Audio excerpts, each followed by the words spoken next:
I understand. Yeah. Jesus Christ. All right. You ready? Yeah. Oh, we're already recording. Oh, shit. Oh. Well, welcome back to the back. Welcome to the back end of the pre-show, the front end of the show. Yeah. The pre-show show. The show Bobo. I don't know. Mojo. I'll get you. No. Oh, I just blew the mic out. I loved Powerpuff Girls. Are you kidding me? Excellent. It was so good. Excellent show. I love that. One of my favorite things about this is one of my favorite things on the internet ever is taking children's cartoons that are supposed to be kind of girl coded, even though Powerpuff Girls was kind of both, and like in the way that Sailor Moon is, but taking those characters and being like theoretically Sailor Moon at her height at like Queen Serena rather. Serenity, yeah, could beat Goku.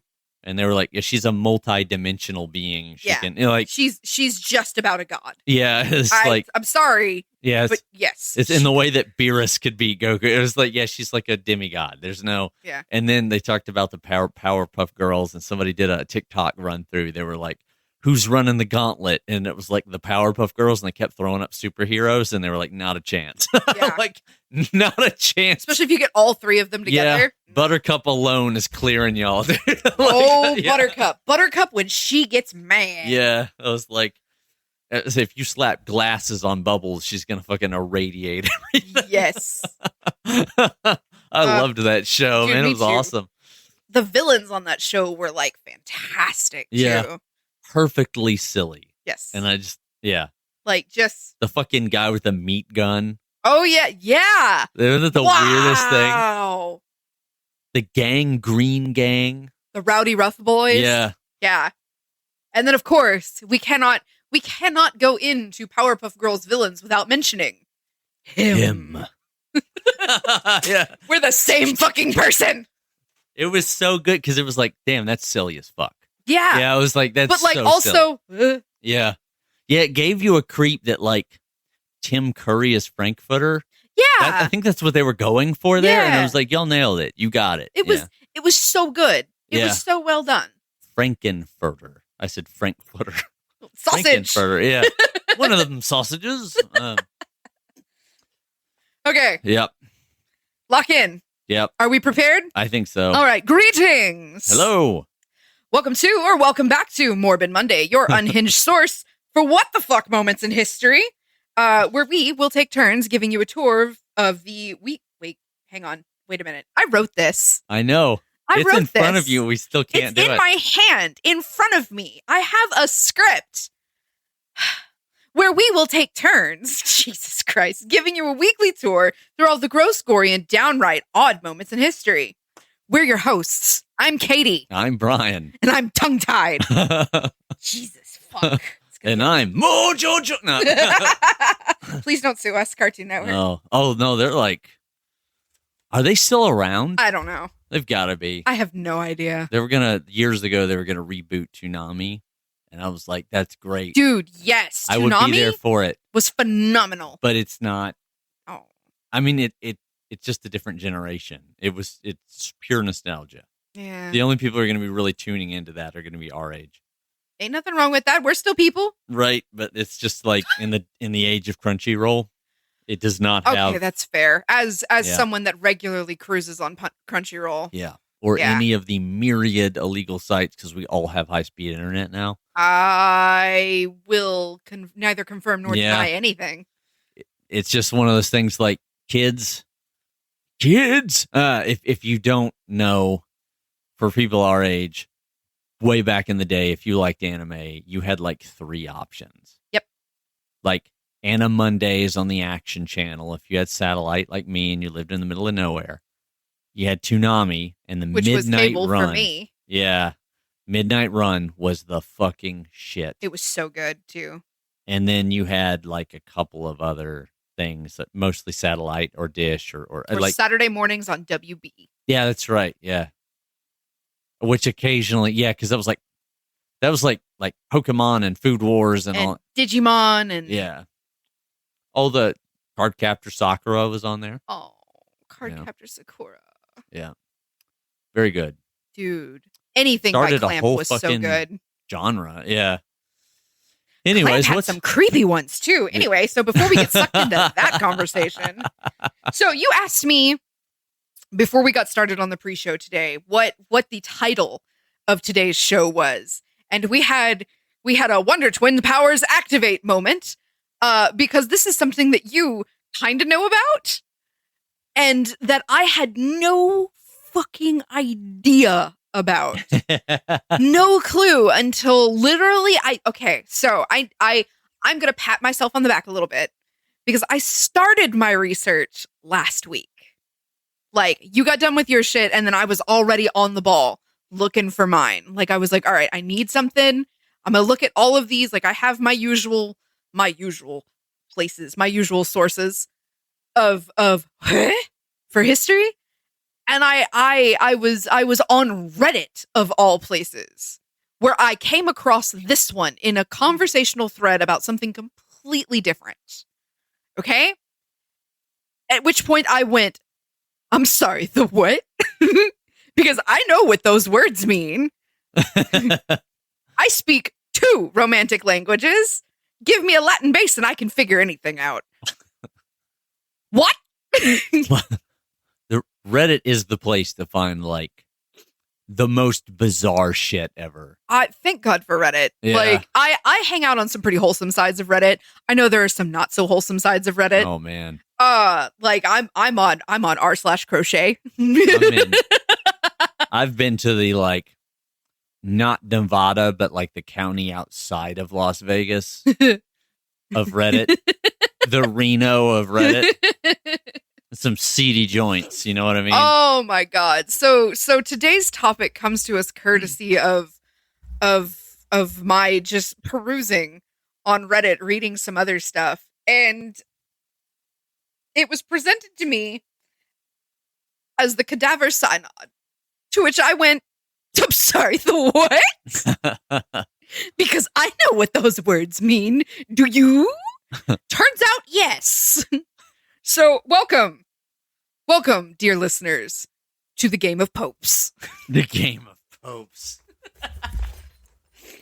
It's so much more fun to say it that way. It is pretty good. Now, see, when you first said this, the Game of Popes, I thought you were going to talk about like the Conclave at one point. Oh no, the Conclave's really fun too. That's actually how I got here.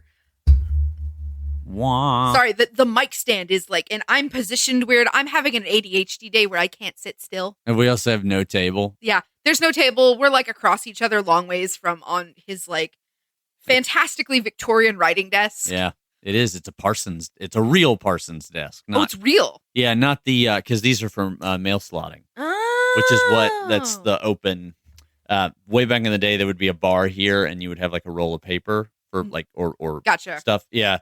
It's like it's when you buy a Parsons table now, it's just like a table in the sense that like Parsons carry around a table and flop it down in the local beer hall and then do their tax work or whatever. Yeah. But this is like a legitimate like mail sorter writing desk that it's a small one. It's a little accountant's desk. It's so fancy. You can find them at many, many, many retail shops because your like grandparents' generation had them. People kept stamps. Like actual ink stamps. Anyways, Cadaver Synod. Yeah, so, all right. People are like, what the fuck is he talking about? He's trying to give you like context for why the fuck I can't sit still. Yeah. Because we're not in our usual configuration, I guess I should say. There's no table. We're like catty corner on my desk, and it's very strange. And our mic stand is brilliantly constructed and currently wedged against a wall. Yep. So, normally you wouldn't be able to hear me adjusting the mic, but today you're going to hear it. So, the year is 897. Is it really that long ago? We are in the middle of the Middle Ages. That's right. Because this had to do... Well, I'll let you go through it. But no, I invite you... It has to do with a biblical argument, I believe. Like a ruling that was... Anyways, let's get into it. Well, this isn't the schism. This isn't the Western Schism. This is just a thing that one guy's got beef Yeah. Yeah. Yeah. Yeah. Continuing New on cardinal has beef with old pope, basically. Yeah. Oh, it's so fucking funny. All right, so I'm gonna, as far as trigger warnings for this episode, there's some weird shit with a dead body, but like not creepy weird shit. No, because it's like Just- a preserved dead body. No, No. Ooh. he's gooey. Oh, nice. We love to see it. So I mean, I'm certainly not going to go into a detail about this, like beyond to mention that it is active decomp, but that's about it. Like the rest of it's mostly just kind of Just funny. religious. I don't want to say nonsense because that's going to come across as disrespectful. But this really is like religious and political nonsense. Yeah, because it's, as far as I understood the situation, it's because in order to do this, you need to accuse someone. And the only way to accuse someone is when they're on trial. So, Yeah. like, live or dead, get them bones up here. All right. So the year is 897, and I'm not even kidding when I say this. One pope digs up a dead one to put him on trial because he's got beef. Excellent. It's bonkers. It's ass crack in the early church, right after the fall of Rome. I Yeah. would have to look up when Rome fell, but we are 97 years post Charlemagne. So yes, after the fall of Rome, we're in Holy Roman Empire territory. You are correct. Yeah, I forget when it was sacked. It was like 700 something. So Rome was never really my like hyper focus. Yeah. Rome existed within my hyper focus, but like I'm not an encyclopedia romantica. We are in the days of like Charlemagne's grandchildren trying to more or less, like, he was trying to claim he's the new Rome. Yeah. Thus the Holy Roman Empire thing and being ordained by the Pope and all that other shit. So he tried. So let me let you guys in on my thought process on this, because I am not Catholic. My father is Catholic and my mother was raised like pseudo Catholic. But I was not. I kind of got left out of the loop here. And so I don't understand a whole lot of the Catholic lore. Like I came into this cold. So to quote my notes here, why popedom?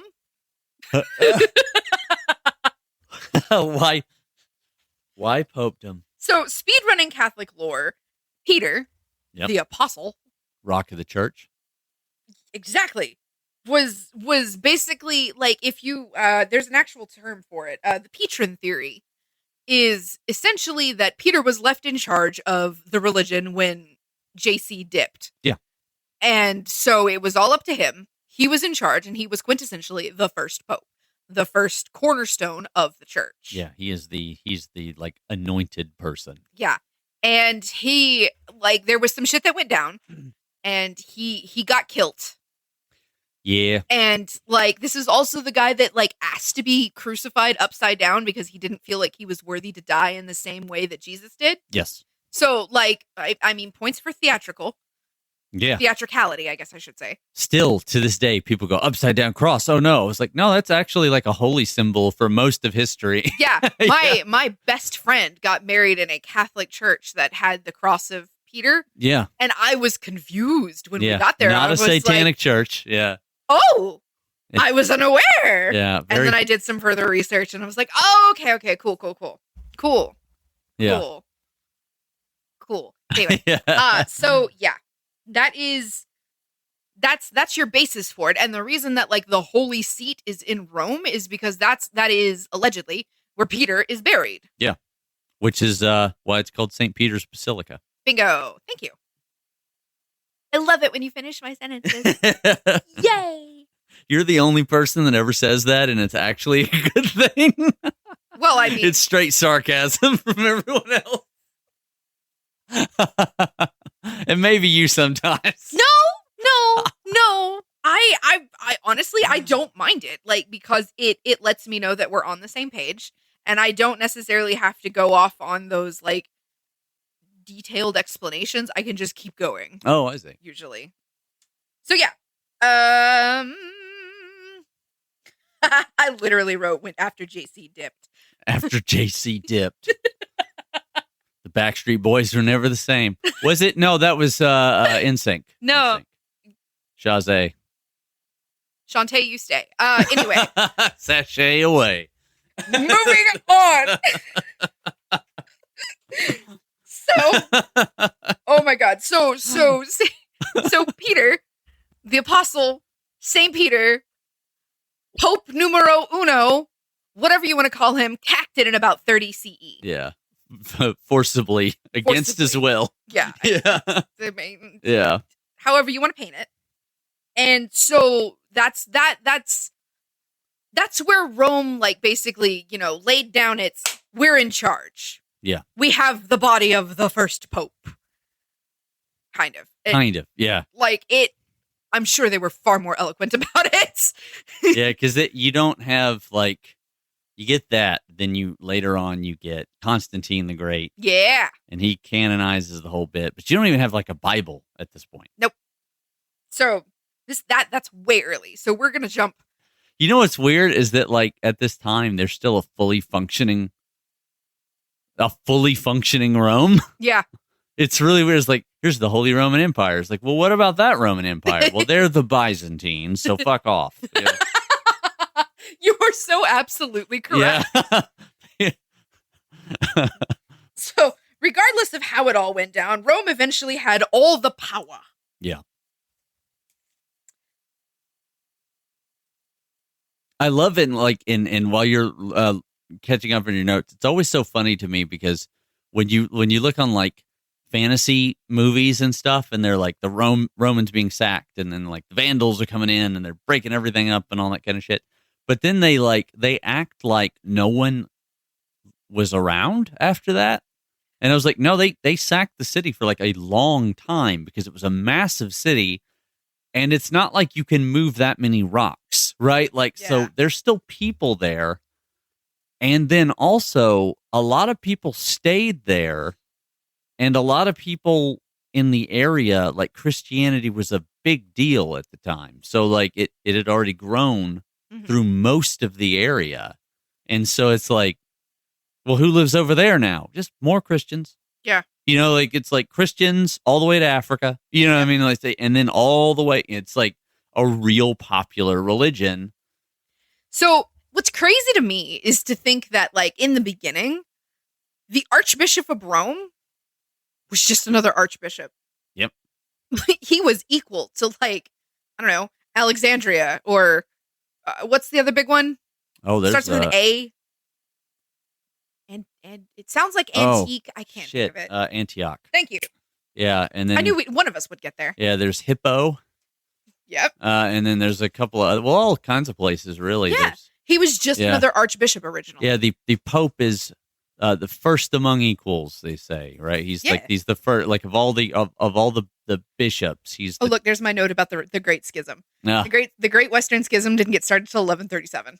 Yeah, because right. I thought that this was, like, multi-pope periods, and I was wrong. No, yeah, that doesn't really happen until you get what is now the Orthodox Church. Yep. So let's jump forward, way forward. Let's jump forward into the 800s. So this is Charlemagne being king, crowned as, like, the Holy Roman Emperor I wrote that down and I can't find it currently. Oh shit! Yeah, I don't remember. But whoever that pope was, Pius, I think. Probably. Like the first. Like, I'll look it up while you're talking. Dude, I looked up a list of all of the popes. I looked that list up, by the way. It's a long list. It is so many, and so many of them. Like, I understand that by the time that we get to our lifetime, we have Pope John Paul the 23rd. Yeah. Well, I mean, that's the thing about, like, because you brought up Peter, right? You have an unbroken line of leaders of the church for 2,000 years. It's fucking crazy. I mean, like, it's like, really I get that wild. you're gonna have repeat names. I get that, but, like, bruh. It was Pope Leo the III. Hey. on Christmas Day. Yes, I knew that. Nice. So jumping forward into the 800s, Rome has the Pope and all of the power, and Catholicism, like Christianity, this is old Catholicism, the OG, I guess as it were, has the world basically in a chokehold. And not a bad way, necessarily. Well, not really. I mean, considering what was around, it was either like, I mean, there was a lot of various small religions. Zoroastrianism is around, of course. Like Hellenistic beliefs are around from Greece and Rome, but they're very much waning. Yeah, because like when you look at the message of Christianity, without our modern baggage, right? If you're just hearing the message of the apostles, because remember, there's no Bible. Yeah, not yet. Right? Like not when the okay, there is now. There is now. In the 800s, there is now. Yeah, but like back in 30 CE. Yeah, when the religion's trying to when Paul is writing Corinth, right? Paul. Yeah, Paul needed therapy. Well, that he's working with disparate books. There's no canon outside of what we would call parts of the Old Testament, which is like the Torah or the greater like Tanakh as a whole. But like I love doing Morbid Mondays on religion because you fill in where I leave gaps. I love it.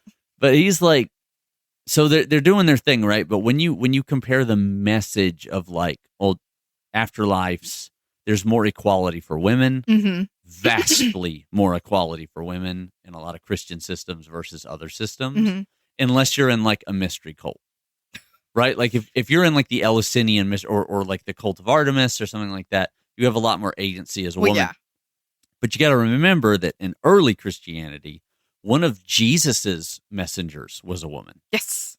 One of the people that Paul is relying on is a woman. So like people will quote all the time as like women don't speak in church or whatever. It was like, well, there's the Pauline epistles and then there's the pastoral epistles, which is like fake Paul, but also he is writing in a very specific context. One of his messengers is a woman. Yeah. Like one of the people he brings into the church is a woman. So like you've got a lot more to do with that. It integrates very, very well. And there's more. You may notice in a lot of Bibles that when they talk about like the rebirth of Jesus, he's like coming from Hades. So that's because a lot of texts are translated from Greek. Yep. And their context of like Sheol, the Jewish underworld, is they're taking it from the Greek, right? So it's Hades. Yep. And when you're talking to a Greek world, you're just like, the afterlife sucks and it's not great unless you're a big fucking hero. And then you have a religion that comes through and they're like, actually, the afterlife is pretty fucking dope if you're not a terrible person. So like, you know, it's like, and it's really easy to get saved because that's the thing about like the religion. The buy-in is not hard. No. And so it comes through and it's just a better deal than a lot of religions at the time. It's not hard to see why Christianity like got as big as it did, as fast as it did. Yeah. Because it's literally promising you eternal perfection. And it's like all you have to do is not be an asshole and follow these 10 rules. Yeah, and what does the main prophet teach? Be a good person. Yep. There's no like the Old Testament is filled with a lot of Zeus type stuff where God's like being very cruel and doing very cool fire and things. Brimstone. And then you get to the new books, which is what people are reading. Yeah. That's the thing is like people go like, well, why did people buy into this? It was like, because they're not reading the Old Testament. They are receiving the gospel. So it's people literally going, well, this is the gospel of Luke. And they're telling the story of Jesus. And they're going like, well, this guy seems pretty fucking cool. Yeah. He seems a lot cooler than the kings of our time. So he's a lot cooler than his dad. Yeah. So people have buy-in.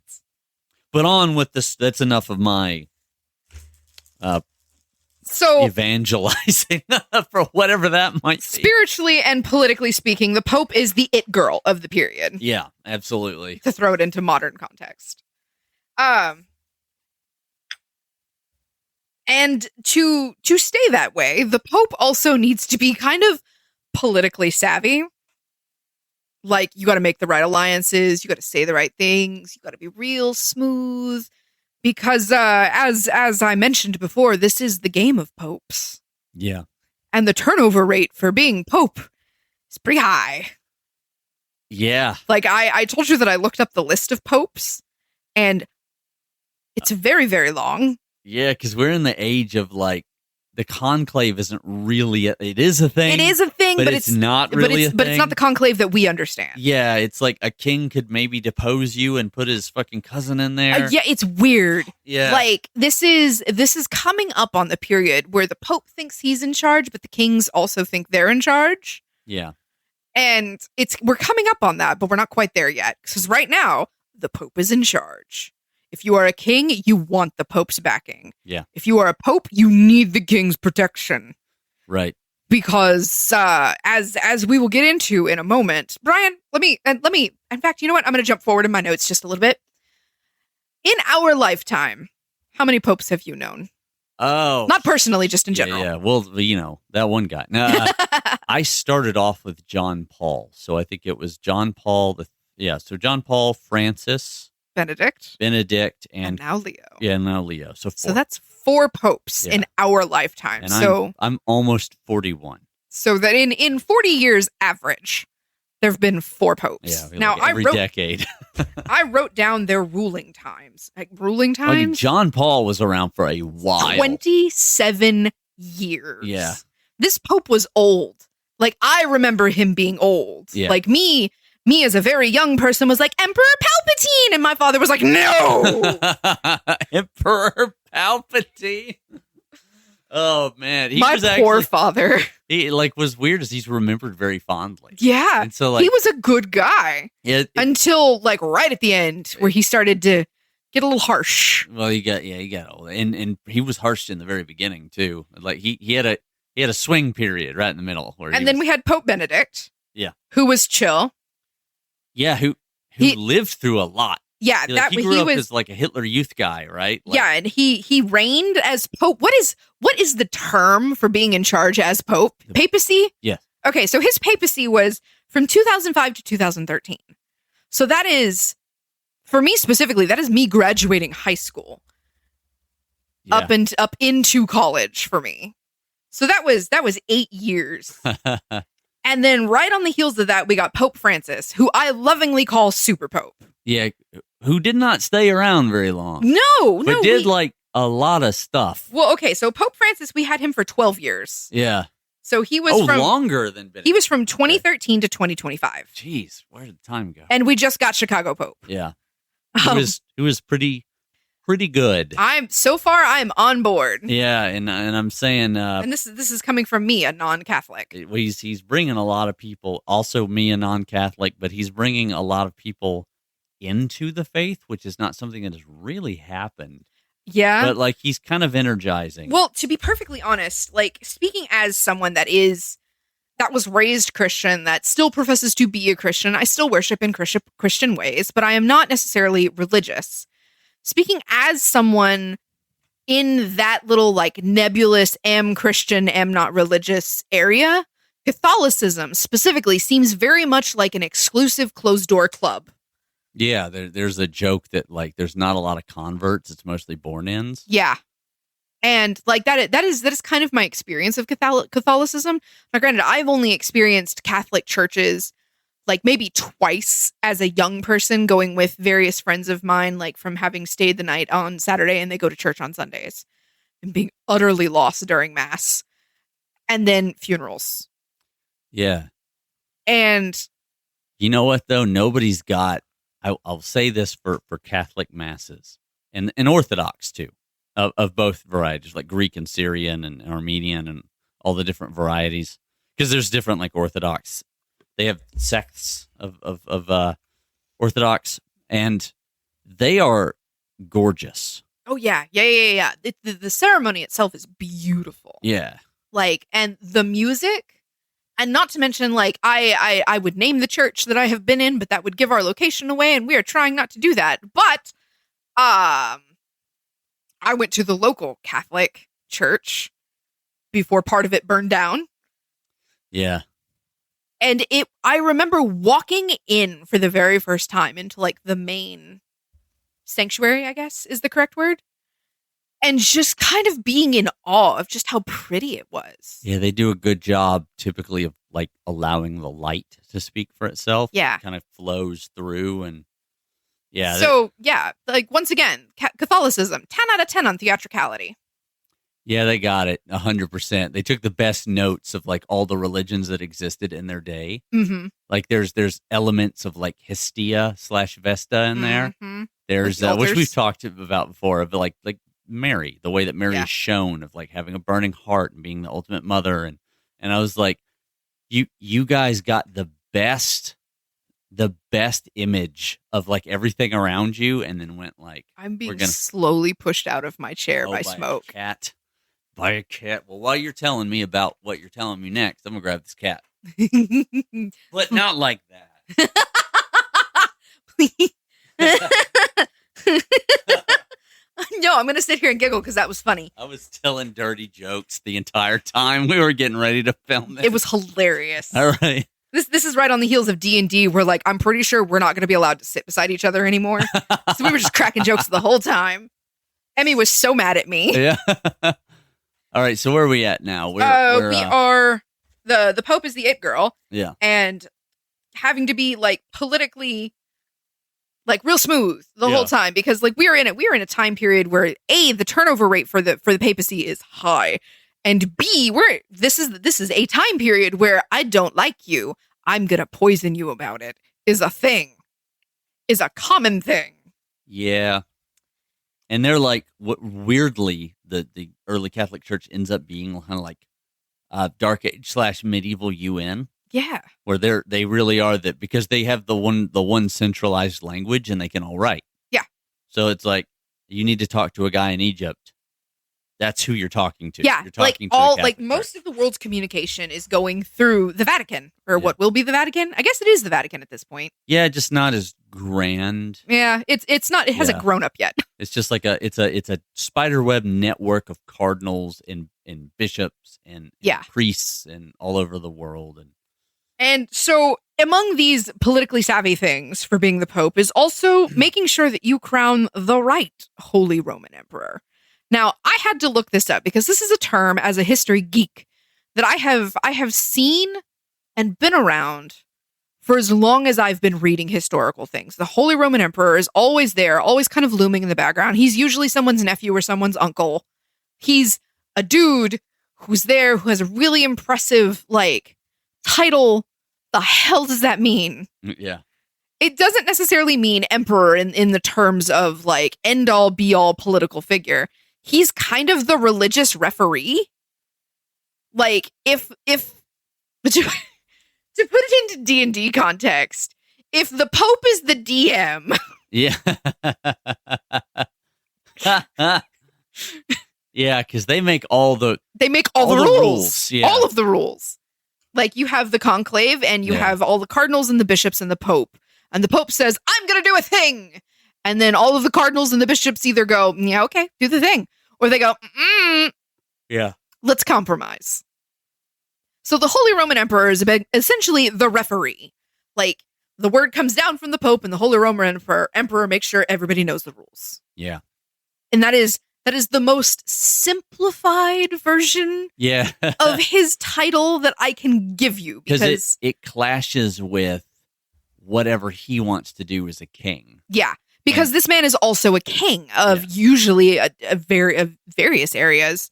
And, you know, if you are the emperor of the Holy Roman Empire, this kind of implies that you're in charge of the entire Christian empire, the whole thing. Yeah, because it changed, like, so when Charlemagne did his thing, right? Mm-hmm. He was the first. Yeah, he was just a king. Yeah. Everything under what he called his Francia, right? Like the Frankish Empire that he founded, that he called the Holy Roman Empire. He was the absolute end-all be-all of. Yeah. But normally, Franks, the way that they do things is that they would break, and this is true of like Germans and everyone else, you split your land up against all your sons. So you die and they all get a portion. So inevitably, they all fucking try to kill each other. Yep. And try to gain all the land. He did a different thing, and he appointed his son as his heir. Oh, and the fun thing with the Holy Roman Emperor, it's not a hereditarily passed thing. Right. You have to be voted to be the Holy Roman Emperor. Yeah. I thought that was cool. And it changes over time, right? Because like with the Eventually, early Merovingians, it was just like, well, it's my son. And then it changes to like a principality type system. And then it's like an elected king of a bunch of free states. So we'll get into that in just a second, because what you are mentioning plays a part in this. So I told you all of that to tell you this. So that brings us into the late 800s. So like I said, our story happens in specifically 897. So let's say we're about the mid to late 800s right now, because like we have some key characters here that I need to introduce to you before we jump into like, you know, the Lich Pope. Which, by the way, there was a pope that dabbled in necromancy. Oh, yeah. I found that out while I was researching all of this, and I was delighted. There is a necromancer in the Bible that the king of Jerusalem goes to consult in private. Yeah. Yeah. It's fucking crazy. It's so cool. Who he outlawed and then went and talked because he was like, I need to talk to Saul. No, wait, come here. Oh, he is Saul. Sorry. Got that backwards. All right. So the mid to late not 1800s, 800s. I keep trying to put a 1 in front of it. Yeah, because I know. It's weird. 3 digits in a year? No. So Italy is literally a busted up series of just... Italy ain't Italy yet. Right. It won't be for quite some time. Yeah, most of the countries as we know them are like kind of country states, as it were. Like most of them will have pieces of the name of the country that they will become at some point in them. So it is very, very fractured with a whole mess of various families and like organizations all vying for power and influence and all of that. I'm really, really trying to summarize this. Well, here, I'm going to pause it for a second. Yeah. That way I don't. All right. Trying to read ahead of myself and go at the same time. Yeah. So enter the Carolingians, which you know who that is. I always say that wrong. I always say Merovingians. So is it the same? Is it? I don't know if they are the same thing, because when I was reading into this, I was like, oh, okay, I know these players. And I thought the Merovingians too. And I was like, no, it's the Carolingians. The Carolingians, and specifically the Spoletos. The Spoletos. Spoletos. I like that name. It's a good name. It's like a guy. I know this is like, early medieval Europe. But if your last name is Spoleto, I'm like, hey, I don't know why. That's just how I hear it. Really? Because my brain, my brain associates with Despacito. That's pretty good. No. I like that. I've had Despacito stuck in my head for Lord 2 days. Fonzie. All right. So fancy names and all, yeah, sure. But like these guys, both of these families have seriously heavy legacies. The Carolingians specifically are the descendants of Charlemagne. I see. Yes, there is a differentiation. The Merovingians ruled until 751. They're an offshoot. Ah, gotcha. Okay, cool. And then after that, we have the Dukes of Spoleto, which I understand that they have a long legacy, but the way that they were presented to me in the various forms of research media that I took in to do that kind of were presented to me as a little bit like the nouveau riche. Like, do you remember? Okay, I say remember like you were there. You're not that old, and neither am I. But in history, yeah, I remember Mr. Astor. Shut up.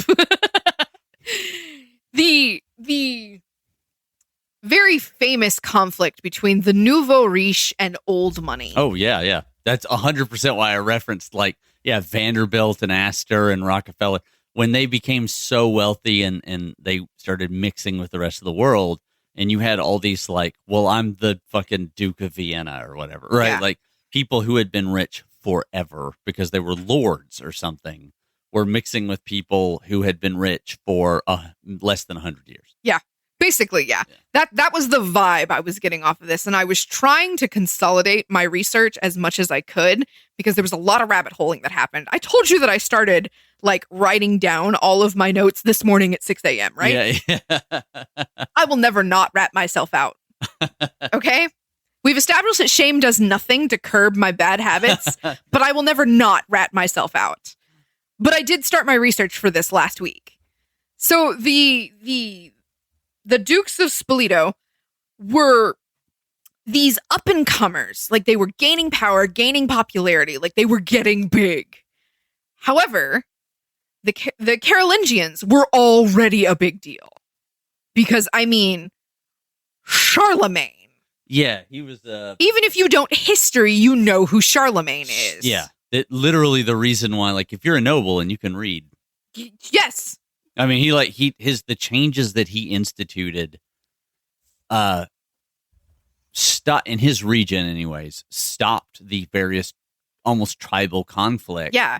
And drug them tooth and nail into an ordered system. And we're literally only 60 years past that, because we're roughly in about 864 right now. Nice. So the Spoleto family are the up and comers. They're gaining power. They are the self-proclaimed protectors of Rome, which I'm sure didn't ruffle any feathers. Yeah, never, We're the protectors of Rome. And both of these families. Oh, shit. Oh, what did you just read?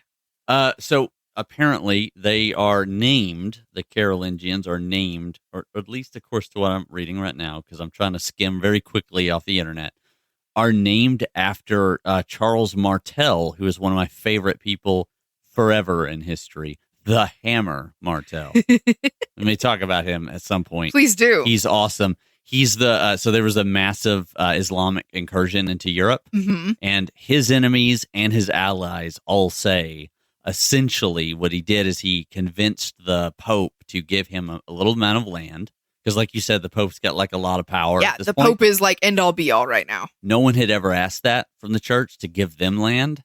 And he used it to take a bunch of like farm boys and organize them into a professional army, one of the first ones since the fall of Rome. Wow. And then when the guys came through, a guy named Abdul Rahman came up through Spain and then into France. He says he stood like a stone wall, basically. Like, he slammed into this motherfucker, and like what they did is they held very, very tightly. And while they were all fighting, Martel's guys started looting his camp, which caused Abdul Rahman's line to break. Period. Yeah, like because they went, oh, fuck our loot, and they all started leaving the front line, and then they got overwhelmed. That's awesome. So, like I said, both of these families desperately, desperately, desperately want to be the Holy Roman Emperor. One of these families has a history of Holy Roman Emperors in the family. The other family is powerful enough that they may just be able to take it. Okay. We have we've got a Borgia situation. Thank you. Yeah. I was trying so hard not to reference the Borgias the entire time I was working on this. But they got money and influence. Yes. And they're just like, we could buy our way in if we wanted. And to quote my notes, both families wanted to be HBIC. Yeah. Because who the fuck doesn't? Yeah. Yeah, me, it was like... Me. Yeah. I don't want to be in charge ever. No. You don't want to be the Pope? No.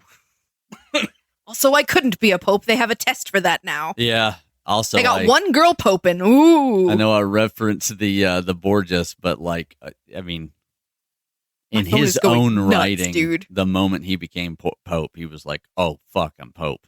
Yeah. Like, it just like the weight of it. Are we talking about Rodrigo? Yeah. Like, it just hit him all of a sudden, and he was like, what was Rodrigo's Pope name? Who was he? I don't remember. We'll look that up later. Anyway. Yeah. So, I told you, I brought it up earlier that, like, how many popes have we had in our lifetime?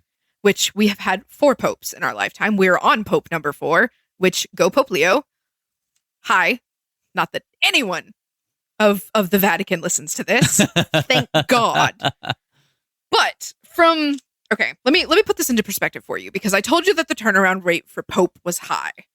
So from 1922 to 2026, right now, there have been 9 popes. What are we looking like in the 800s? From the year 800 to the year 900, there were 21 popes. Jesus. Well, yeah. Disease. And, oh, man. And there's going to at least be in the upcoming years, one of them's going to die of plague. And, yeah. Dude, when I tell you that, like, I always thought that, like, when you were Pope, you were there till you died. Yeah. Usually of natural I was wrong. I was so wrong. You have a number of popes that ruled for, like, a matter of days. Really? Yeah, and, like, I'm going to talk about a few of them when we get there, because we're almost there, because we're going through this fast, which, yes. Yay, Super Pope. So the turnover rate, super high. And, like, I'm sure that most of them died of natural causes, but I'm sure there were more than a few that were helped to shuffle off the mortal plane because they were not doing what the other people in power wanted them to do. Yeah, a guy who died of iron sickness, and by iron sickness, I mean I ran him through the chest with a sword. Or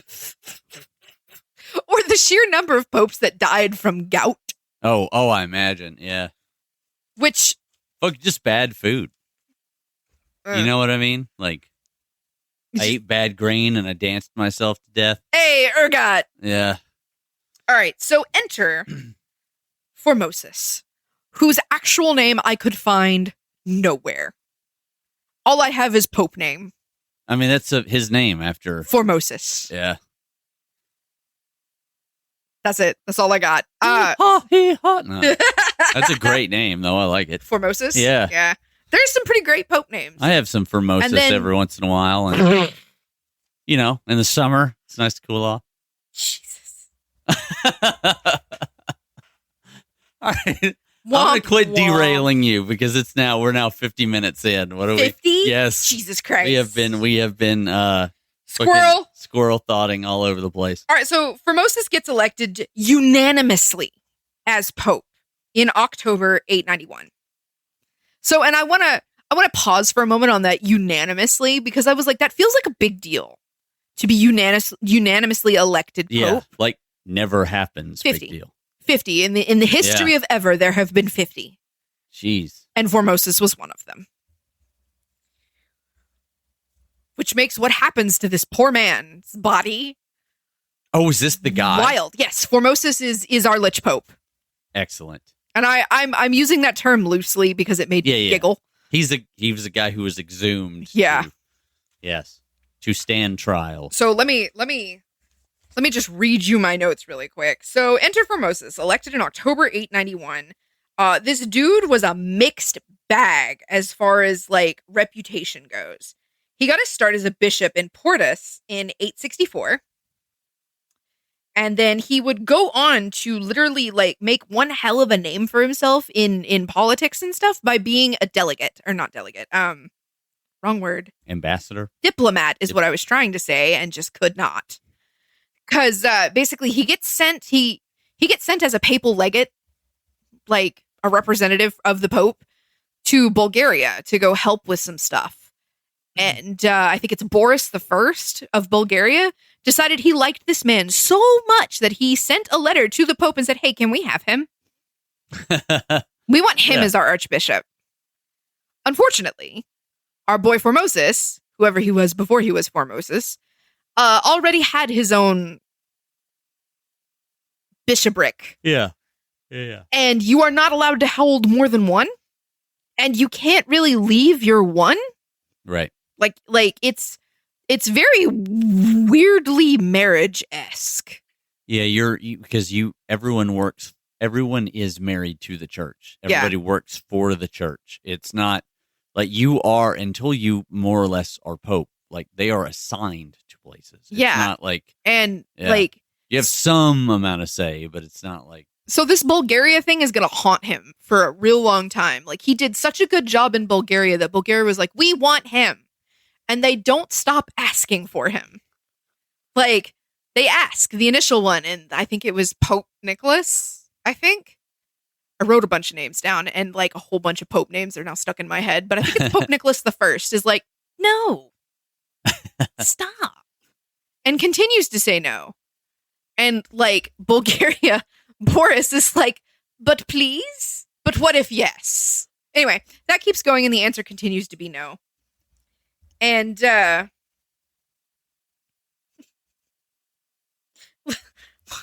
did I call Pope Nicholas I Nicky the First? I was tired this morning. And so it just keeps going. And until there's basically another pope, and that's Pope Stephen V. I love when that happens. And then Stephen, they're like, hey, can we have him now? And Stephen's like, no. What? But Formosus continues to do a good job as a diplomat, and he keeps getting sent places to, like, be diplomatic. So this poor guy who has his own, like, archbishophood place, Portus, Yeah. his hometown of Portus, he's, like, never there because he's always off doing church stuff for the Pope. So, that'll be relevant, I promise, because I was like, why are you telling me this? While I was doing all this research, he's never home. Okay, sure, he's busy. He's being sent on business trips. That's how it goes. Oh. So 8 years later. 8 years later, Formosus gets tapped to be an envoy to basically go talk to Charles the Bald, Okay. who is the direct grandson of Charlemagne. Yeah. Which his nickname feels terribly disrespectful. It's because there's probably a bunch of other Charleses. I mean, yeah, but like, damn. Well, I mean, like, think about it, though, in his day, right? Like, people didn't live that long all the time. True. So being, like, the elder, the bald, like, if somebody called you something the wise, that meant you were old. Yeah. Like, but that's, like, a blessing. Because not everybody gets to be old. Like. True, I guess. And all the pictures I could find of Charles the Bald, he all had hair. So I don't know where that came from, unless he just had, like, the friar tuck. Maybe. Or something. Maybe the crown was in the way. I don't know. But basically, he gets sent to West Francia to go talk to Charles the Bald and basically be like, all right, you're tapped to be Holy Roman Emperor. It's you. Come to Rome to be crowned. And Charles the Bald is like, I'll go as far as Pivia. Thanks. You can crown me there. Oh. So we've got some drama brewing. There's so much drama. So much. So Charles the Bald gets tapped, right? And he goes as far as Pavia.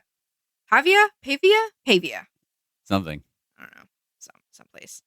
And the family in East Francia, which is either Louis the German or Louis the German, because I speak French and I can't see O-U-I without going oui. It's like basically old. You know what I mean? Yeah. Like it's the older dialect of the language, though. So it's probably like some crazy shit like Laos or something. Maybe. I don't know. Yeah. We're going to call him Louis. Yeah. No, I'm not. I'm going to call him Louis because I can't. Yeah. So Louis. So Louis of Germany, of East Francia goes, that's not fair. I don't like that. Why does he get to be Holy Roman Emperor? Meh. Saying this because this man is long dead and he can't come after me. Because apparently when he threw this little temper tantrum, the whole, like, what was the Holy See at the time stood up and went, uh-oh, and all bailed the fuck out. Yeah, because they were probably afraid he's going to sack the damn Yes. city. Yeah, That's exactly what they were afraid of. that's what happens when kings have tantrums. Everybody daddled the fuck out of there. Just whoop away. Like, and our boy went as far as someplace that looked like Taurus, but wasn't. Like, the word itself looked like Taurus, and I'm pretty sure it was just Taus or something. Okay. But he went away and stayed away. Like, okay, so all of this happened. Is this in France? Francia, yeah. Tours, maybe? Yes, I bet that's it. Yeah, because like that's still a city. So I was like, that's My notes, I'm sorry, my notes are so funny. Like, specifically, like, they're geared towards my sense of humor. yeah. I don't think they'd be funny for anybody else. But a bunch of the Holy See, the ruling clergy, whatever you want to call them, bailed the fuck out and just left. So, in April, John the 8th, who was then the Pope at this point, because we've gone through several popes, is like, can y'all come the fuck back, please? We got to crown this motherfucker. He's already been crowned. Oh, yeah. So, Charles the Bald is Holy Roman Emperor. And Louis can fuck off. And basically, yeah. And like it's to the point where he's having to like summon all of the clergy back. So he calls a synod, right? Which is basically a great big official council meeting. Yeah. To make all of them come back. And our boy won't. Formosus is like, bitch, that's a trap. No. Well. So I'm assuming they are worried that maybe there's like a revenge plot or something, or what? Well, it turns out there wasn't. It was just John the Eighth being like, y'all bitches, come back. And then Formosus didn't come back, so he's like, I bet you're kicked out of the club. Excommunicated. Oh, fuck. Which is everything. Yeah, that's a big deal. Yeah. That's a big That's deal. a you can't enter several cities, big deal. You Yep. can't travel anywhere, big, yeah. So Your eventually... soul is in peril, big deal. Yeah. So that happened in April 19th specifically. I found dates for this. It's so weird. got I never find calendars. specific dates. Post Gregory, they got good calendars. So I need my phone for this because I left a note that says, see the wiki for all the charges. Because he got slapped with so many fucking charges. It was crazy to me. Pope Formosus, excommunication. While you're looking that up, are you aware of why like that is a thing? What, excommunicating? Yeah.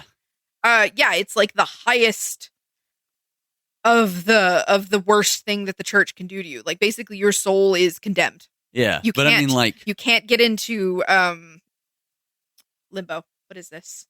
Purgatory. Yeah. You can't get into purgatory. You certainly can't get into heaven. The Yeah. only place you can go is hell, or you stay on earth as kind of a tumultuous spirit. Yeah. But I mean, are you aware of like the logic of why the church is able to do so? No. So, please like- educate me. There's several reasons, but one of the reasons is that like Peter being the rock of the church, right?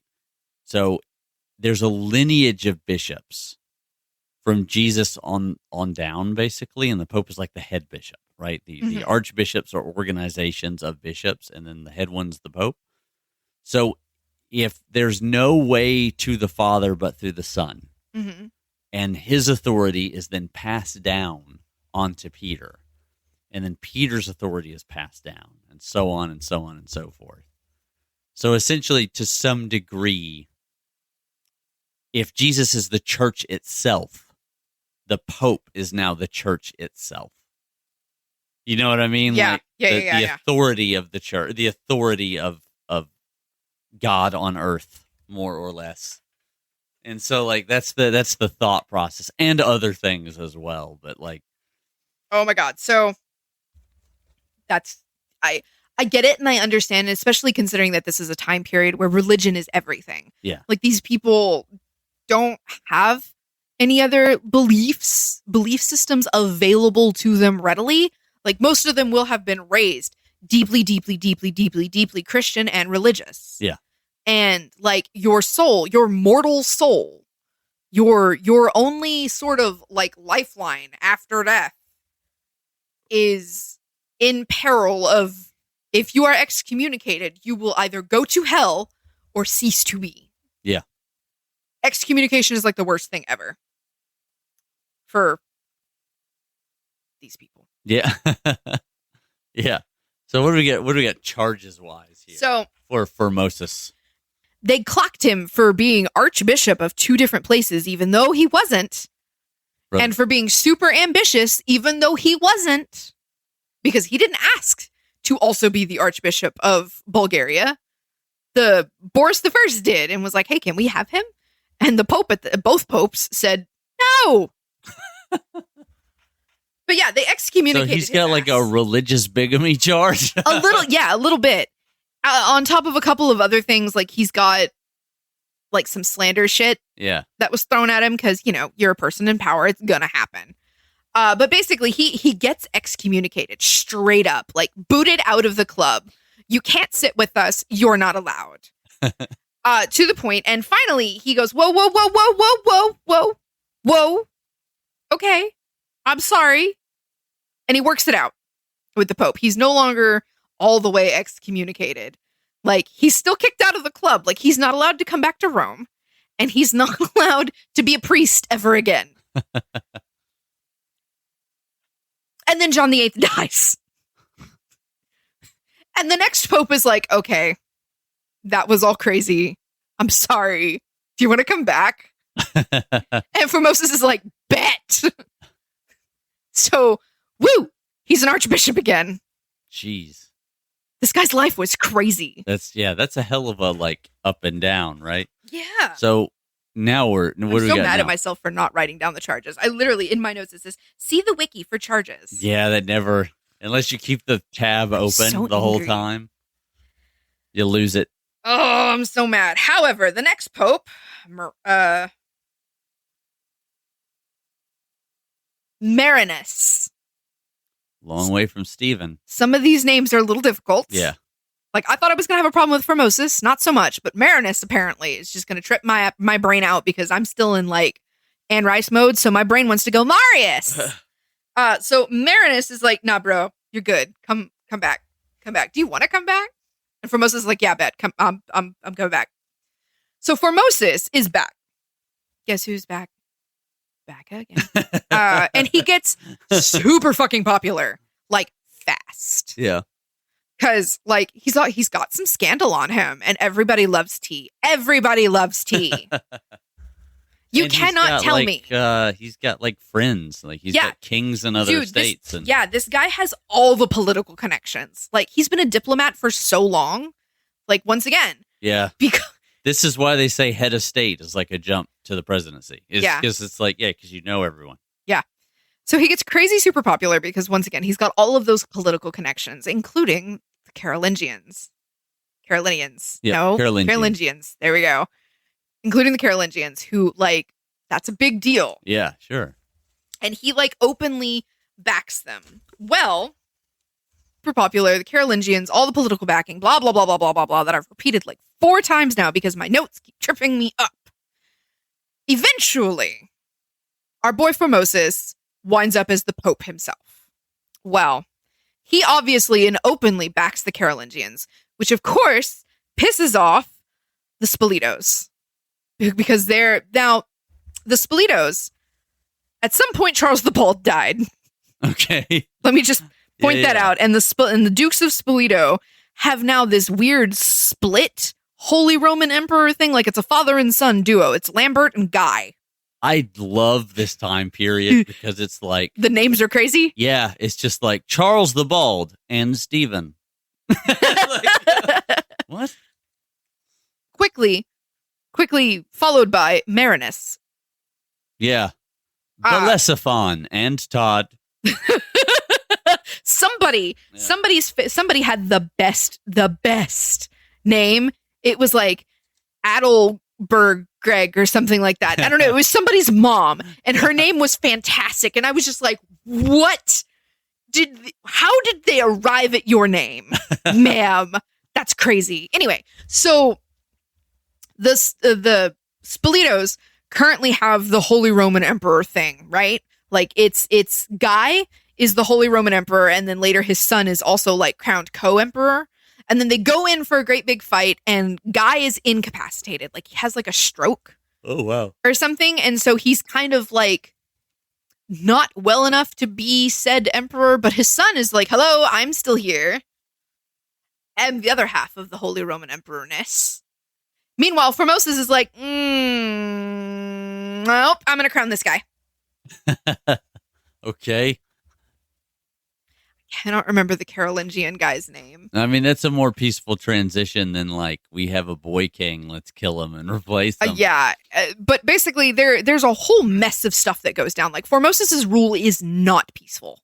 Like, there is one thing after another. And like, at one point the Rome gets like sieged, and he and all of the Holy See are kind of taken captive. And the Carolingian guy, whose name I cannot remember, rescues them. And that's how he becomes the Holy Roman Emperor. Oh, nice. Which I guess that tracks. That makes sense. But I still kind of feel bad for, like, you know, the Spoleto dudes who were like, hello, I'm still alive. I'm still here. I thought this was a Until I Die title. Half of this is still alive. You've been booted. Corporate takeover. Literally.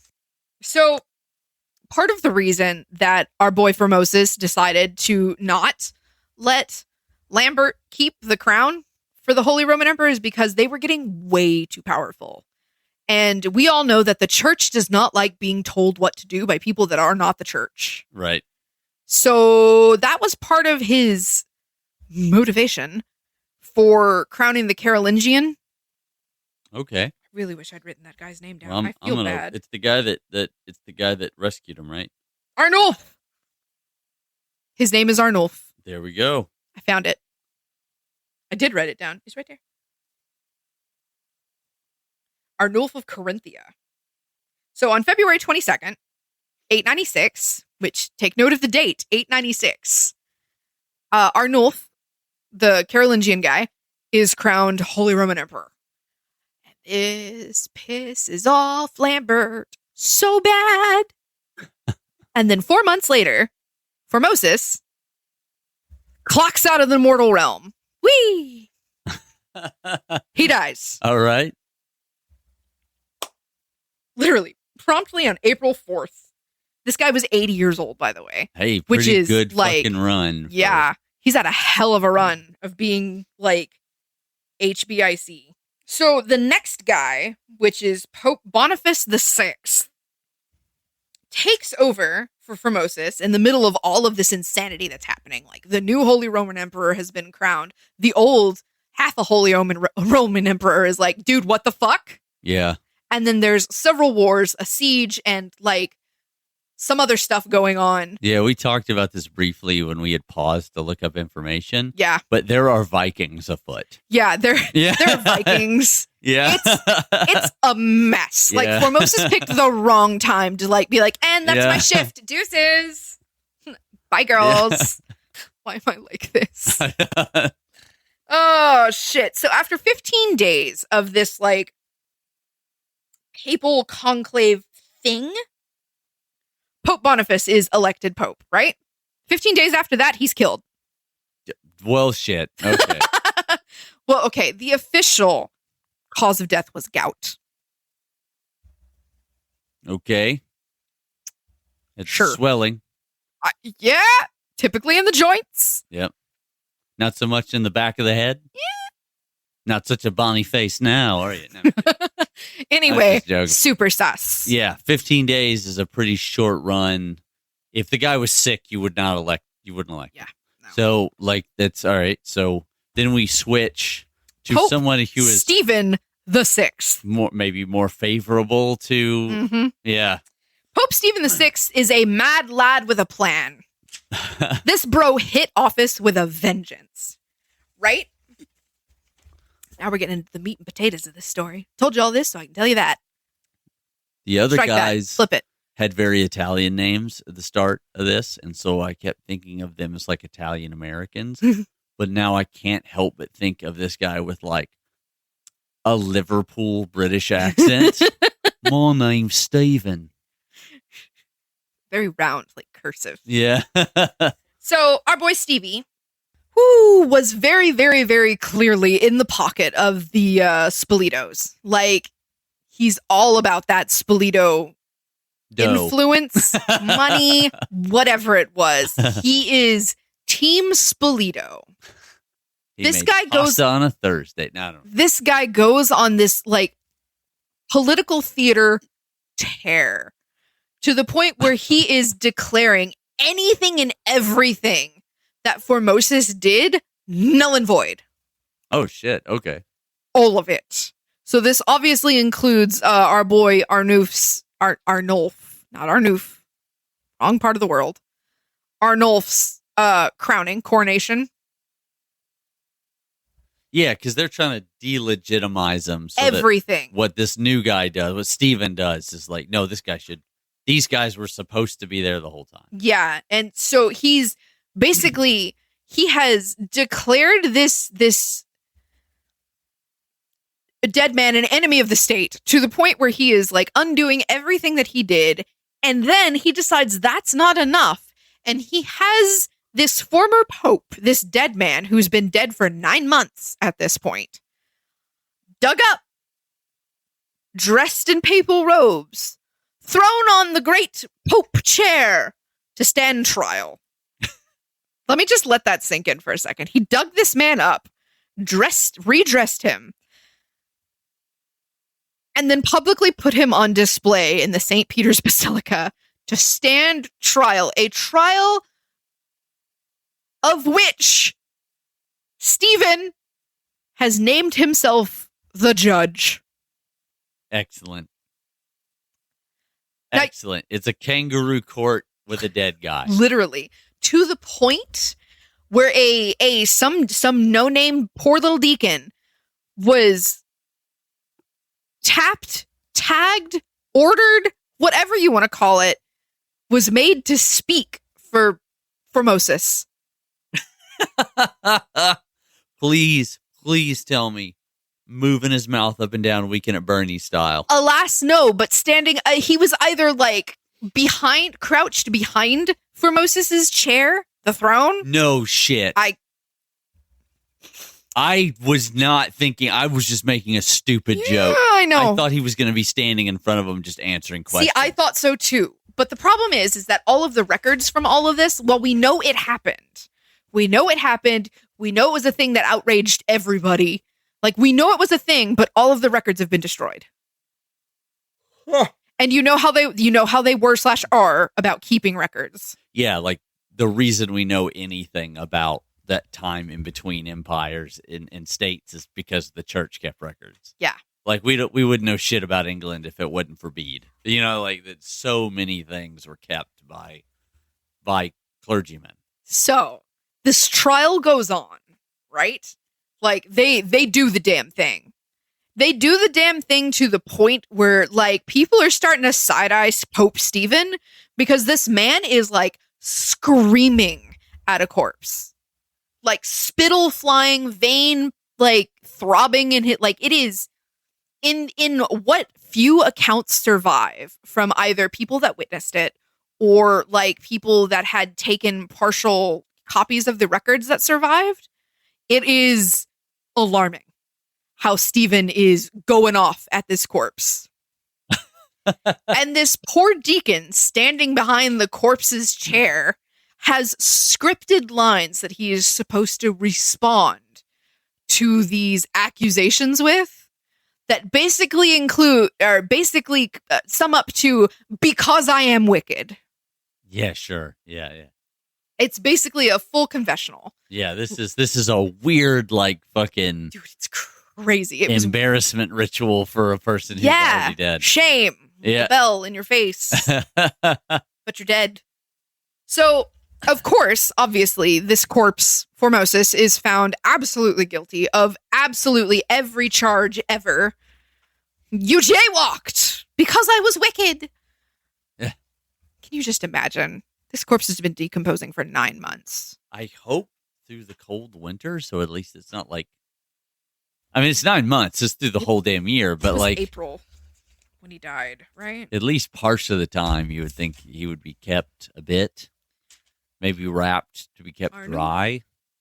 So, yeah, he died in April 4th. Yeah. So, I don't know what the weather looks like there in April, but... Rainy. Yeah. And then... I just, so gross. What are the gross? What's the like outcomes of this? Like, so, is there a possibility that this is because we don't have the records of the time that this is like someone else who didn't like Stephen writing kind of a slam piece on him? Well, that's the thing. Let me finish this real quick, and then I will absolutely answer your questions here. So, Formosus's corpse, decomposing corpse, is found guilty on all charges, including perjury, violation of canon law, and illegally becoming the Pope. Okay. Everything they could possibly think of to throw at this dead man, they threw at him.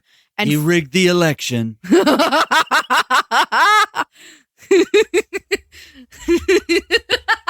We know the numbers. The Bulgarians, they came in, voted illegally. Boris had no right. Oh, no. Anyway. So they find him guilty of all of the things, and they amputate, they cut off the 3 fingers that you know how you always see priests make the gestures. Yeah, and the blessings? they have like meanings to them, right? Well, they cut off the 3 blessing fingers, right? And then strip him of his papal robes. And here's where the accounts kind of start to split, because there's a very fantastic account that I read that was they stripped the corpse, cut the fingers off, and then drug him publicly through the streets of Rome, and then threw him into the Tiber River, which is like the worst fate for a criminal. Yeah. Like, you know this. Yeah, you don't, right. There's like an echelon of execution for the most part. Not quite now, but like later on, the best way to be executed is by sword. That's reserved for noblemen. Mm-hmm. Like, not so much now, I don't think, but like, well, I mean, this guy was already dead. Also, Yeah.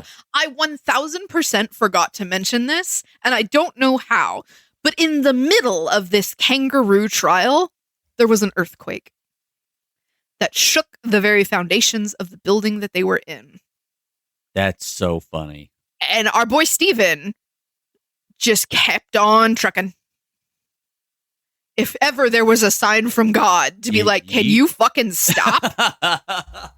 I'm trying to tell you. The fucking building's coming around for you for this weird shit. Was he crazy? What was like, because that's my thing. It's either a slam piece or he's insane. But I do understand that, like, in a lot of the more esoteric beliefs of the time, like, one of the things that they would do to safeguard people from, like, suffering in hell is that they would do shit like turn their head around backwards on the butt, like, as a punishment. And then some people, like, would cut people's heads off because it would maybe keep them from feeling the torture or something. Like, there was all this kind of ritual around burials and in different belief systems all over Europe. That weren't quite like canonized. Like each area had its own like kind of superstition. Kind of like the coins on the eyes. Yeah. For the ferryman. Very, very like Greek and Irish. Yeah. Like that's something that like I think makes it from Greek tradition into Catholicism and then travels up into like England and Ireland and stuff. But like, because that's a current thing, right? Yeah. Like that's an old school Greek thing. So this is so fucking good. It's fucking wild because like there is. So I told you that there's no records, right? And there's a reason for that, and I'll tell you that in just a minute because it's fantastic. But either Formosis's body was thrown into a pauper's grave, and then at which point Stephen decided not enough. And then threw him into the Tiber. Like he's a devil or something. Yeah. Yeah, right. Into he was moving big water. Mad, bro. He was either big mad or big sucking up. Or big crazy. But he makes a spectacle out of like shaming and like is it decanonizing? Like basically he's kicking him out of the religion all over again. Yeah, he's being like he's fucking this guy up. Like double excommunicated. There's a word for it that means to erase them from history, and I cannot remember what it is. Yeah, he's giving him the like old pharaoh treatment. Either way, Formosis's body winds up thrown in the Tiber, according to the accounts, right? And there's some folklore around it, which I'm not sure is true. I can't find any sort of written anything beyond like word of mouth, but essentially there is this great outcry. Like this is a bit much for like even Rome, who has seen it all, right? Like these people have been under siege. Like they once upon a time there was a whole Colosseum with gladiators and like, you know, people were killed just for fun. Just collecting both cats on the desk now. Yep, I should have made a mistake here. Okay, no, it's fine. Butt pats and they go away. All right. Yep. Rome basically momentarily calmed down because like, oh, we have a pope again. All right, we have people in charge. Cool. They're gonna, what the fuck are you doing? What did you just do? Oh no. So there's a great big huge riot. And like public opinion of the papacy and Stephen specifically just craters. And like this is a time before the internet and before like, cancel culture as we would know it. So this is the OG cancel culture where like where they invade and stab you to death. Yeah. And the people are not having this shit. Like very shortly thereafter, Stephen is arrested, jailed, and then mysteriously found dead in his cell 3 months later. Strangled. Yeah. We don't know what happened. He was fine yesterday. He was. A bunch of Romans were worried that they had a new Nero. That's what happened. Yeah. And so what happened to Formosus' body after that? Well, if you believe the folklore, because this is how crazy it got, right? People were saying that because his fingers had been thrown into the river, so did his body. But his body was eventually fished back out. They said because his fingers had been thrown in the water, that people were being healed from the waters of the Tiber. Okay. They also went so far as to say that his corpse, his body, had risen from the dead and was performing miracles. The rumor mill was crazy, bro. On top of that, the story of how his body was rescued from the river is nuts. Because this one priest said that during a storm, he had a dream that Formosus came to him and like told him something, and then he went down to the banks and found the body. He had the body. He had the body. He had the body. He very clearly had the body. Yeah. That's so. Which, by the way, like I know we mentioned that being thrown in the Tiber was like reserved for like the worst of criminals. We're talking about like Caligula. Yeah, sure. And Pontius Pilate. Yeah. Thrown in the Tiber River. Shame. Yeah. Be washed away like filth. Yeah. Like, because that's what you did with like stool, is you threw it into the river and it carried it out of town. Oh my God, yeah. We're already at the end of my notes. Yes, we're trucking through this. So, there were 2 popes directly after Stephen. Like, very, very, very short-lived popes, whose names I'm trying to find. Popes Romanus and Pope Theodore. Yeah. Both of them went absolutely the fuck not. No. Yeah, none of this weird shit. Let's get back to, And they not only had the records from this corpse Synod destroyed, but they also had Formosus reinstated and then reinterred with all the rest of the dead popes. Yeah. Like full respect, all of that. We're so sorry. Yeah, sorry about the crazy. We don't know what happened to your fingers. Please forgive us. That makes me think that this was not like a hit piece, but that actually happened, and now we're in political cleanup mode. Yeah, they undid all of it, which hilariously, so this is what leads me to believe that Stephen was not well mentally.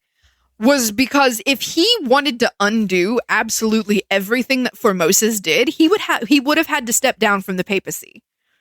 Because Formosus is the reason he was an archbishop. Oh, shit. Formosus promoted him.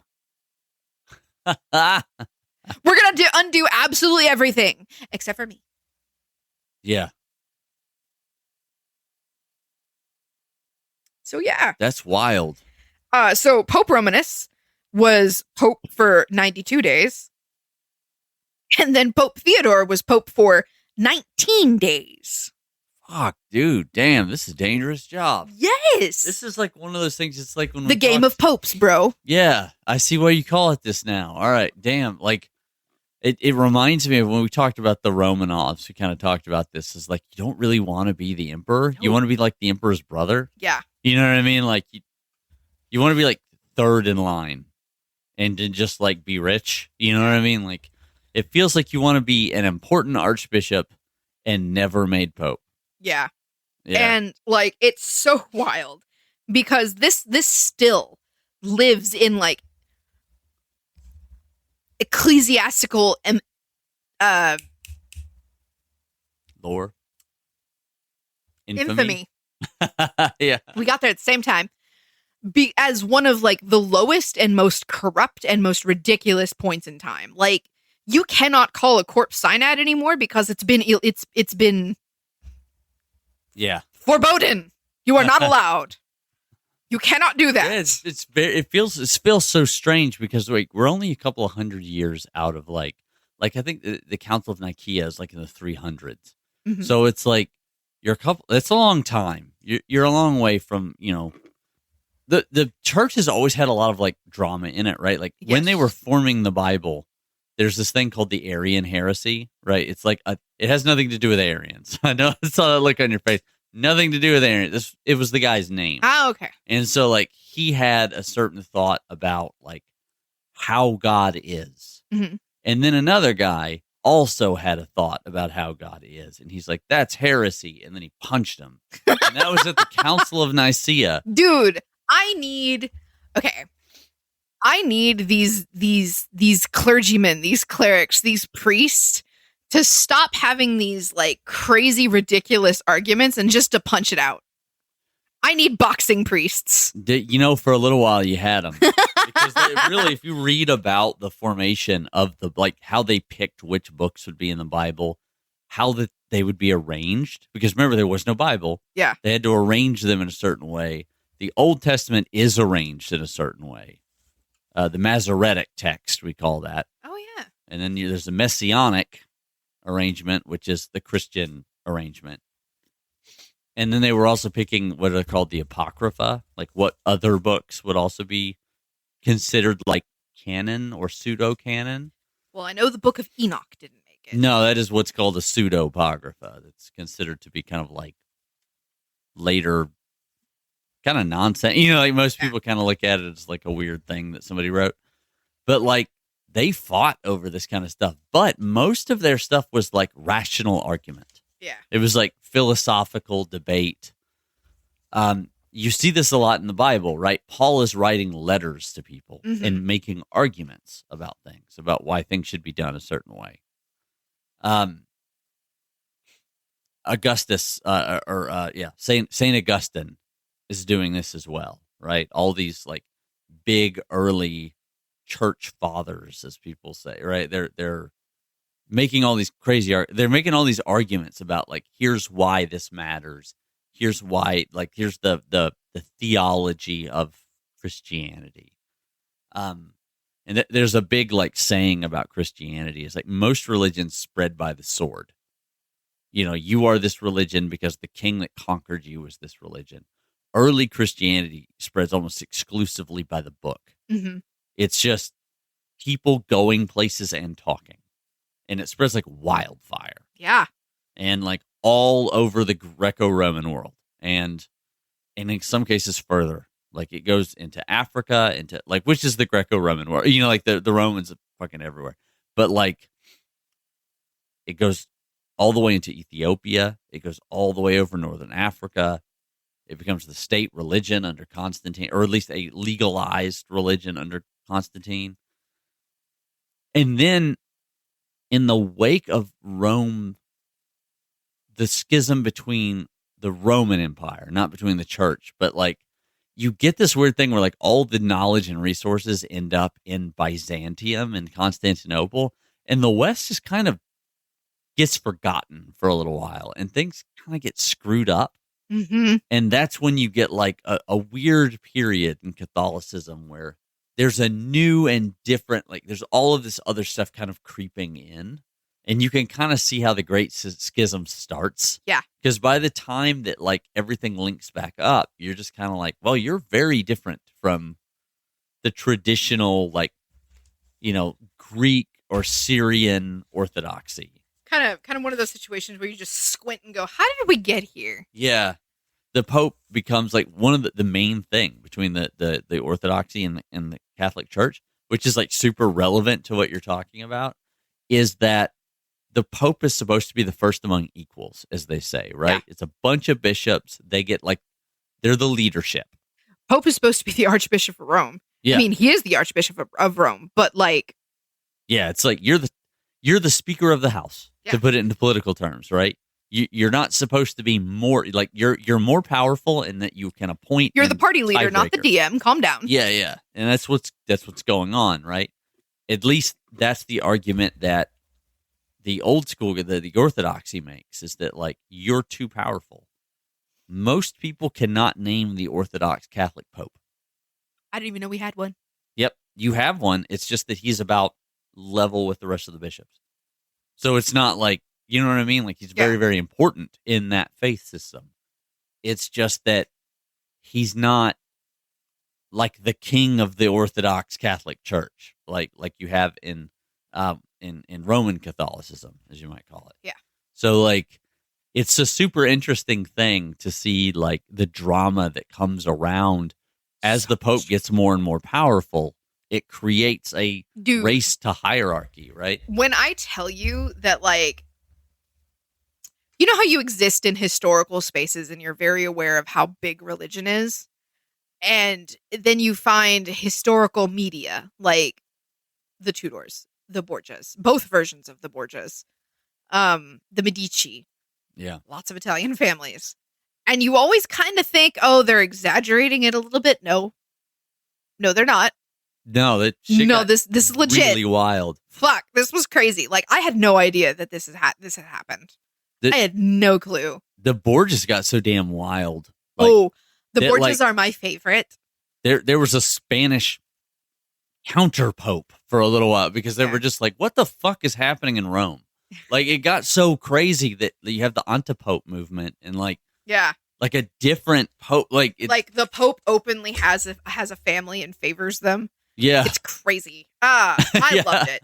So yeah, that was the corpse synod. That is so fun. I didn't know there was somebody behind him going, because I was wicked. Like that. I know, right? I had no clue. And we have no idea who that guy is. The Weekend of Bernie's joke was just a joke. I was like, there's no way. I didn't realize that was going to be a thing. Well, he wasn't like puppeting his mouth or anything. Yeah, he didn't have like a pair of sunglasses on. No, he was just standing. So there's one account that I'm pretty sure is not true, but they said that there was one where he was crouched under the throne, speaking for him, and there was another one that I'm more likely to believe that he was standing behind it. Either way, real weird. Either way, the smell. Well, that is probably everybody. That is 9 months of decomp. Jeez. No. So yeah. This many reasons why I would not survive being in the ancient times. Same. Because if I was the guy behind the chair, I'd be like, geez, I wish somebody would open a window. Like that would be like puppeting his mouth. Oh my God. So thank you for that mental image. Like the crypt keeper. Oh my God. So there's actual paintings and stuff of this I've too. seen these. Yeah. It's crazy that this actually happened. Like, I was inclined to believe our corpse queen of Portugal because people do crazy things for love. Yeah. I get that. Also, that shit was dope. That was metal. It was super cinematic and just like, it was more about revenge. Oh, yeah, absolutely. And I guess this was too, but like. This went the other way? Yeah. This swung the completely other way. Like, homie, are you okay? It was like, you were trying to pull an Alfonso here, but you kind of. Womp womp. Yeah. Yeah. You gonzoed. Yeah. Hard.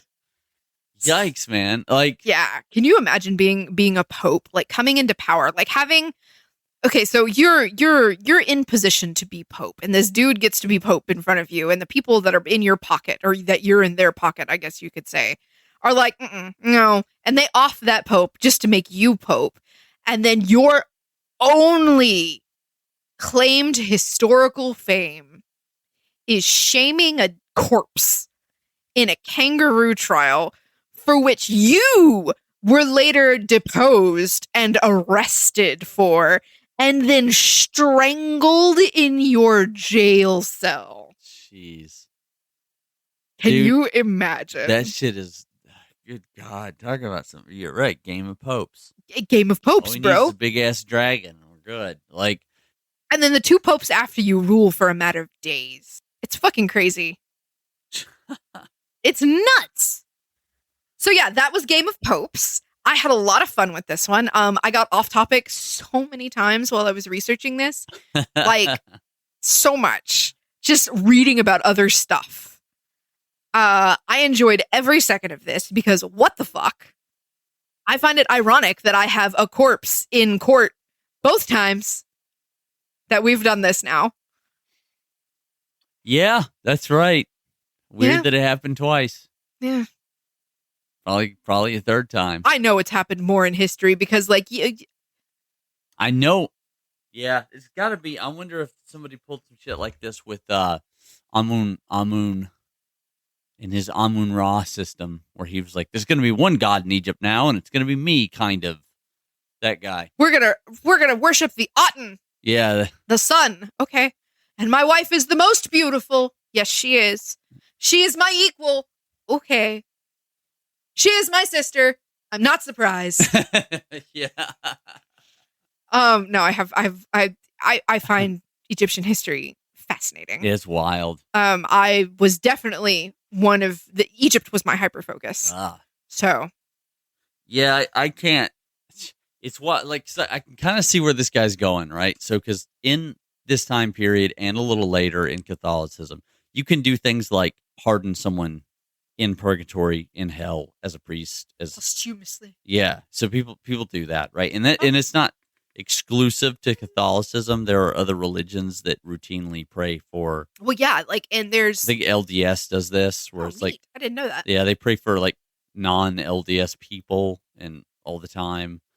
There's several kinds of religions that do this, like religious offshoots of Christianity that do this. But like, you could just do that. Trying to condemn someone's soul after they're already, like, like, how did you expect that to even work? Like, coming at it from a spiritual angle, you find this guy guilty in court, you cut off his blessing fingers, you rip off his papal robes, you throw his ass in the Tiber River. What are you expecting? The angels to just descend on him in heaven and be like, all right, sorry, man, your membership's been revoked, you gotta get out. Yeah. Do you think, I'm just, what? Send you straight to Inferno. But you know what's really like crazy too is that like a lot of the I just listened to a Dan McClellan thing about this, is that like at any given point in the Bible there's like 3 versions of hell. Mm-hmm. There's like hell, which is like fiery, never dying worms and all kinds of like nasty looking stuff, and it's not really very explicit if you can like feel it or not.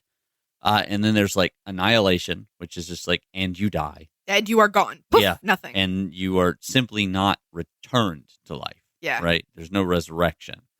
And then there's like torment. Mm-hmm. But they're all kind of prescriptive to very specific things. You know, it's like like fuck with kids. Well, yeah, Right, and, like then that you're creeping into like Dante's Inferno areas too, because so I did Dante's Inferno, and I promise I'll shut up after this. I did Dante's Inferno for my senior English AP thing because I had to beg to do it because my teacher at the time, bless her, did not believe me when I told her I'd never read it. She was like, absolutely not, I don't believe you. And I was like, I can prove it, Miss Paris, I promise. So I did a whole report on it, and after reading it, and I read it, reread it, and then went out and bought the Idiot's Guide to Dante's Inferno. Yeah. The Cliff Notes. And like the whole thing that I came back down from after doing my entire report and reading it and the research and, the various people much smarter than me spins on it. You have to go up through hell to get down to heaven. Oh. And then the various circles, and it's essentially the first published fan fiction. Yeah, 100%. In fact, most of what people talk about when they talk about like, here's what hell looks like and here's demons and all that kind of stuff. A lot of the angel stuff is from something you mentioned a little bit earlier, which is and another book, but it's the Book of Enoch.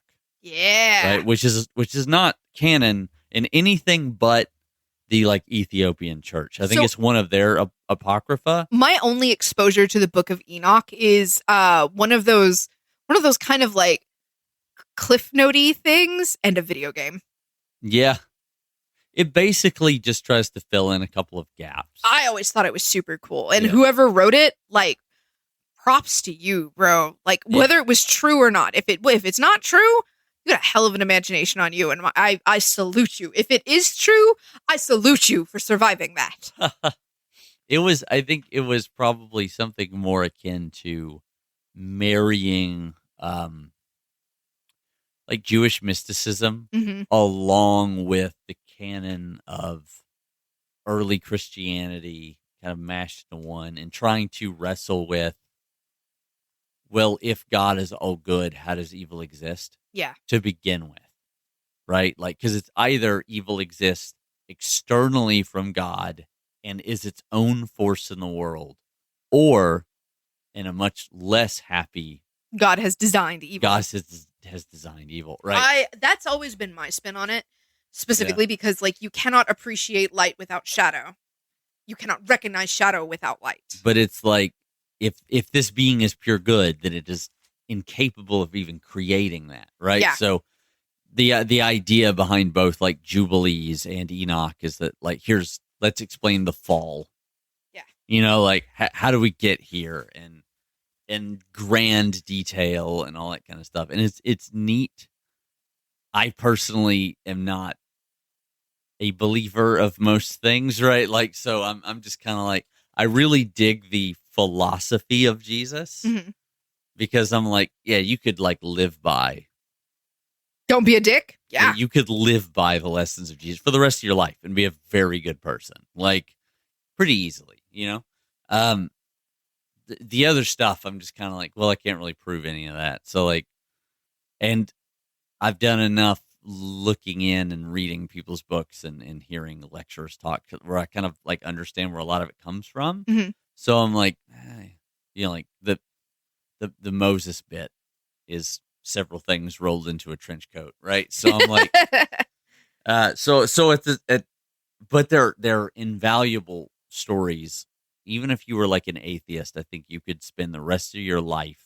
In fact, many people do spend the rest of their life studying the Bible and studying the history of Catholicism and the history of Christianity, because it forms like the entire Western world. Yeah. Like that, And like even if you're coming at it from a non-believer perspective, you could read it the same as a believer would, and like just take it as mythology. Like, this is the lore of this organization. And right? I think that's super cool that we have like these kind of texts available. Yeah. Now So, let's yeah. go dig up some debt. No, put them on trial. I got a couple I'd like to ask some questions too. Because I was wicked. Yeah. Thank you for tolerating my squirrel brainedness today. Took me about an hour to lock in, but once we got it, we got it. Jesus. I love this kind of crap though. It's like it's great to dude, it's a neat thing to hear somebody's like a dead guy on trial. Dead guy on trial, the actual like Pope screaming at the body, like, dude, you're gonna have an aneurysm. I need you to take a breath. It would be super fun if there was no guy behind the chair and what he was actually screaming. He was like, I told you to answer me, goddammit. And he's just like, I'm the Pope. You know, like he's just having a full freak out, you know? Probably. Like they said he was crazy after that. Like they were. Dude. Yeah. It's really wild. Like when you think about some of the guys like back in time, like I wonder how many people just had like an infection. Mm-hmm. Syphilis. Yeah, or just like a brain fever, and they're just like freaking out, and then somebody's like, he's got fucking demons in him or something, and it's like, no, he's. Well, recall that the oracles of Delphi were high as fuck. Yeah, and even if they weren't, you know, like meditative hallucinations are a thing, right? Like people can really wig themselves out on just being a believer of, you know, like being lost in the sauce. They can do it, right? And so like I dude, I like the detail of cutting his fingers off. Like, you can't even bless yourself out of this shit because he was a pope. Yeah. It's They crazy. as far as I understand it, they didn't excommunicate him Oh, they did. They kicked his ass all the way out. all the way out. Okay. All the way So out. he wasn't even Like, ripped the vestments off, excommunicated his ass, cut his fingers off, throw him in the Traitor River. Be done with ye. damn. And then the people went, what the fuck are you doing? Public opinion tanked. All right, that's it. We're done.